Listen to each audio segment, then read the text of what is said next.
ነገር ላይ ትኩረት ያደርጋል። እሱም የኢንሪችና አውትሪች ብለን በቤት ውስጥ በግቢያችን ውስጥ የምንሰጠው አገልግሎትና ከግቢያችን ውጭ ያሉ እናቶችና ልጆች ላይ የምንሰራው ስራ ነው። እንግዲህ ግቢ ውስጥ እዚህ ማዕከል ውስጥ ያለው አገልግሎት ሆሊስቲክ የሆነ ሰርቪስ ነው የሚሰጠው። የምግብ አገልግሎት ያገኛሉ፣ የጤና አገልግሎት ያገኛሉ፣ የማህበራዊ አገልግሎት፣ የአልባሳት፣ የሕክምና፣ የስነ ልቦና ድጋፍና ትምህርት ድጋፍ ያገኛሉ። ከዚህ ውጭ ያሉት 3 ሜጀር የሆኑ አክቲቪቲዎች አሉን፣ እንቅስቃሴዎች አሉን። እነሱ ምንድን ናቸው? ስፖንሰርሽፕ አለን፣ የእናቶች አቅም ማጎልበቻ አለን።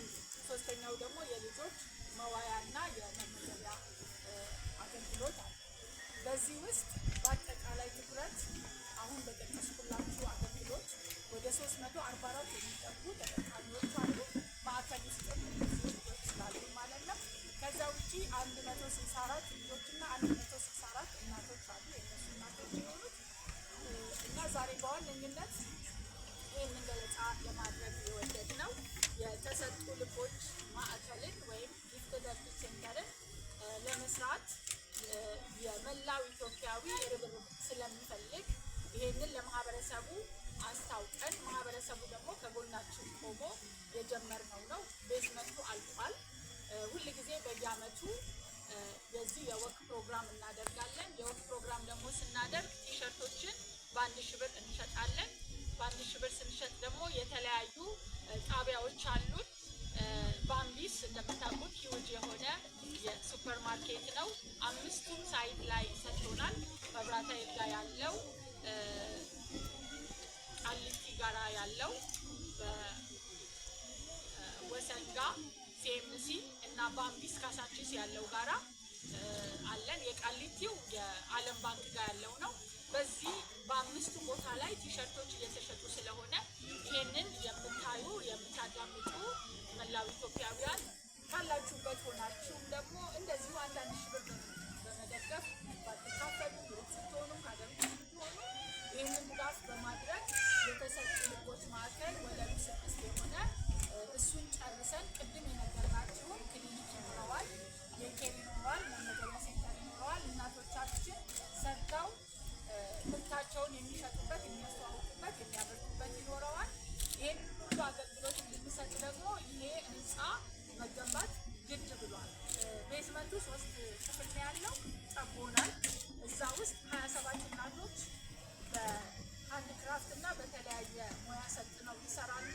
አይበቃቸውም፣ በሸፍት ነው የሚሰሩት። አንዳንዱ በሳምንት 2 ይመጣል፣ አንዳንዱ በሳምንት 3 ይመጣል።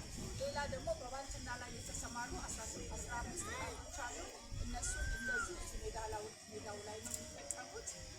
ሌላው ደግሞ በካፌ አለን። ካፌያችንን ስንሰራ አላማችን ምንድን ነው? ለእነኚህ እናቶች የስራ እድል መፍጠር ነው። በጽዳት የሚያገለግሉ፣ እንጀራ በመጋገር የሚያገለግሉ፣ እቃ በማጠብ የመሳሰለውን ስራ በመስራት በአጠቃላይ ለ54 የሚሆኑ ከ164ቱ ለ54 ለሚሆኑ እናቶች የስራ እድል ፈጥረናል። ቋሚ የሆነ ወራዊ ገቢ አላቸው ከስፖንሰርሺፕ በተጨማሪ። ስለዚህ አላማችን ምንድን ነው? እናቶችን አሰልጥነን ለ2 አመት በእኛ ስር ከቆዩ በኋላ ግራጁዌት ያደርጋሉ፣ ከፕሮግራሙ ይወጣሉ ማለት ነው። በዚህ በ2 አመት ውስጥ ብር ያጠራቅማሉ፣ ከአነስተኛና ጥቃቅን ጋራ ህብረት ይፈጥራሉ፣ የስራ ቦታ ያገኛሉ። ምክንያቱም ስልጠና ሰጥተናቸው በራስ የመተማመን ብቃታቸው እንዲያድግ ስለምናደርግ ከዛ ደግሞ ሌሎች ሰዎችን እንጨምራለን ማለት ነው። ምንድነው እሱ? የጥገኝነት መንፈስ እንዲኖራቸው አንፈልግም። በራሳችን እንችላለን፣ ማምረት እንችላለን፣ ያለብንን ችግር እናሸንፋለን እንዲሉ ነው የምንፈልገው። ከዛ ደግሞ ለሌላዋ እህቴ ሌላዋ እናት ደግሞ ቤቱ መርጨት አለብን የሚለው መንፈስ በውስጣቸው እንዲኖር እየሰራንበት ነው ያለ ነው። እንደሚታወቀው ተደራራቢ ጤና ችግር ያለባቸው ልጆች፣ እናቶች በብዙ መከራ ውስጥ ነው የሚያልፉት። አንደኛ እንደዚህ አይነት ቤታቸው ውስጥ ስላለ በቤተሰብ ውስጥ ራሱ ተጽዕኖ አለ። ከቤተሰብ ስንወጣ ደግሞ የማህበራዊ ህይወት ላይ ችግር አለ። ከዛም አልፎ ደግሞ ወደ እምነት ተቋማት ስንሄድ እንደዚህ አይነት ልጆች ይዘው ወደ እምነት ተቋማት ሊሄድ አይችሉም። ወደ ሕክምና ቦታ ስንሄድ ደግሞ ራሱን የቻለ ለእነኚህ ልጆች ስፔሲፊካሊ የተሰሩ ተቋማት ስለሌለ በሱ ይቸገራሉ፣ ትራንስፖርት ይቸገራሉ። እንደገና ደግሞ ይሄ ልጆቻቸውን ሁሉ የላይፍ ታይም ኮሚትመንት ስለሆነ ልጆቻቸውን እንዳዘሉ የጤና ችግር ይኖርባቸዋል፣ የገንዘብ ችግር ይኖርባቸዋል፣ ማህበራዊ ችግር ይኖርባቸዋል። ይሄንን ሁሉ ነገር ችለው ነው እየተወጡ ያሉትና በምንችለው ይህንን ነገር ቀርፈንላቸው ይህ ህንፃ ቢሰራ እንደነገርኳችሁ ብዙ ችግሮችን ስለሚፈታ እነኚህ እናቶች በዚህ ውስጥ አቅፈን እንደገና ሌሎችን ጨምረን ግራጁዌት እያደረጉ በየ2 ዓመቱ ብዙ እናቶችን ለመድረስ እና ካለባቸው ችግር ለማላቀቅ ነው የምንፈልገው። አላማችን ይሄ ነው።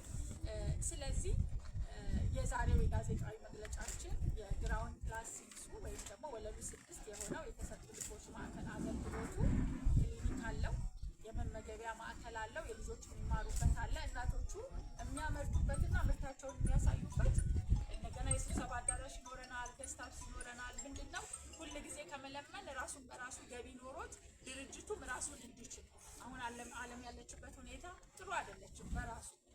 ስለዚህ ካፌውንም ስንከፍት ሁሌ ከመለመን ድርጅቱ ራሱን እንዲችል ምርታማ በሚሆን ሰዓት ራሱን ይችላል። እንደገና ደግሞ እንደነገርኳችሁ ለእናቶቻችን የስራ ዕድል እንፈጥራለን። ስለዚህ ይህንን የመሰለውን አገልግሎት የተባረከ የተቀደሰ በምድርም በሰማይም ተቀባይነት ያለውን አገልግሎት አሁን ሁላችንም በእስላሞችም በክርስቲያን እምነትም የጾም ጊዜ ላይ ስላለን ፈጣሪ ደግሞ ይሄንንም ነገር ስለሚያዘዝ ለህሊናችን ስንል የምንችለውን ሁሉ እንድንደግፍ እንድናግዝ ለመላው ኢትዮጵያዊ አገር ውስጥ ተካፋዮች ይላላችሁ ባላችሁበት ቦታ ሆናችሁ ይህንን ህንፃ እንድትደግፉ አደራ ላለው። የህንፃው ጠቅላላ ኮስቱ አሁን ካለው ኢንፍሌሽን በመነሳት ወደ 146 ሚሊዮን ብር ይፈልጋል። ባንኮችን ጠይቀናል፣ አንዳንድ ፍሎር እንዲገነቡልን። የኮንስትራክሽን ካምፓኒዎችን ጠይቀናል። ከ100 በላይ ላሉ ኦርጋናይዜሽኖች ድጋፍ እንዲያደርጉ ቲሸርት እንዲገዙ ደብዳቤዎች በትነናል።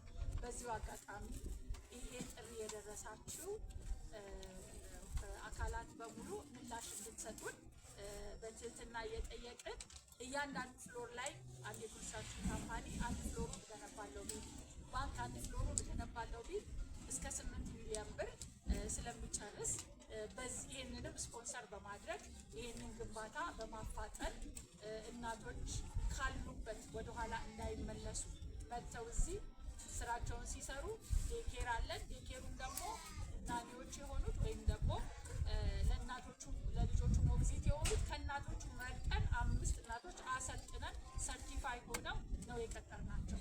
ስለዚህ ምንድነው አንድ የትኩረት ስራ የስራ እድልን መፍጠር፣ ሰውን ከችግር ማውጣት። እሱም ብቻ አይደለም፣ ስኪል ኖሯቸው የራሳቸው የሆነ ክህሎት ኖሯቸው የትም ቦታ ላይ